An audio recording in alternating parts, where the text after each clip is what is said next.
Hi, I'm Ken German, Senior Managing Editor here at CNET. Today we're taking a first look at the Motorola Droid Razr HD. Now this device came out with the Droid Razr Max HD at the same time. The devices are very similar, except of course the Max, like the original Razr Max, has a much bigger battery, so it means it lasts much longer. But overall, I do like the design a lot. It is a little heavy, but it has a really nice, solid, and sturdy feel in the hand. So it is a 4.7-inch display, so it's going to be a little larger than you may be used to. Like I said, it's a little heavy, so you definitely notice it when you're carrying it around.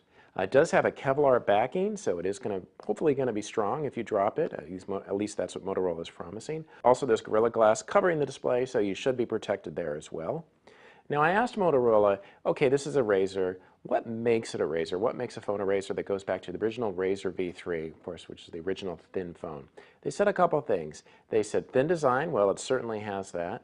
They said a lot of power. It does have that. It has a 1.5 gigahertz processor. That's dual core, has LTE, and it just brings something high-end to the table. And I think this phone, in both its design and its features, does do all of those things. Now, the phone right now is ice cream sandwich. Now that's a little disappointing considering Jelly Bean has been out for a while. Motorola says we'll upgrade to Jelly Bean by the end of the year. That's not a long time to wait, but hopefully it will happen sooner rather than later. Like a lot of Android phones, you can personalize the display with all the icons you want, with folders, with widgets.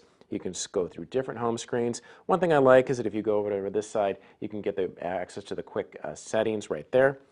One thing that Motorola added, now this isn't really an Android skin, so you're not going to have to sift through a lot of things, is these circles right up here in the front. So it's nice, you can see the time, you can see the weather, you can see the battery life.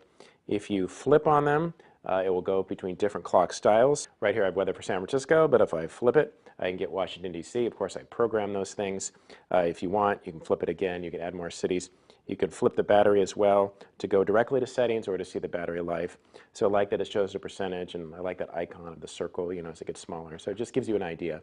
Motorola says it will be up to 16 hours talk time and up to maybe over 20 hours of multi-use time. So that means you're going to maybe watching a short video, you're going through apps, you're typing, you're looking at the browser. Of course, you have the big display on. If it's up to a brighter setting, if you're using a lot of GPS, if you keep using that dual-core processor, it will run down.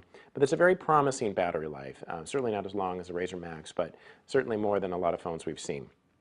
It does have an 8-megapixel camera. Of course, like I said, it has LTE. It has all the things you might expect from an Android phone and a smartphone, with Wi-Fi, with Bluetooth, with organizer features.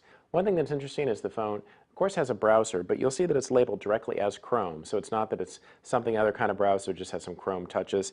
The Chrome browser does bring a couple of options. It brings tabbed browsing. Of course, you can sync it with other devices where you've signed in using your Chrome ID. So that's a nice touch. A few more elements to tell you about the design. There's a volume rocker on this side. There's a power control right above.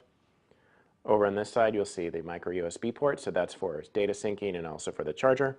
And below that is an HDMI out port. One thing that's important about this phone is the battery is not user removable, so you can't take it out, you can't swap it out if it goes bad, you will have to send it in. But the trade-off of not having to use a removable battery is just that little bit of a thinner design. The Droid Razr HD is $199 with a contract, and the Droid Razr Max is going to be $299, so if you're interested in a little bit of a more budget device, probably the one for you. I'm Ken German, here with a first look at the Motorola Droid Razr HD.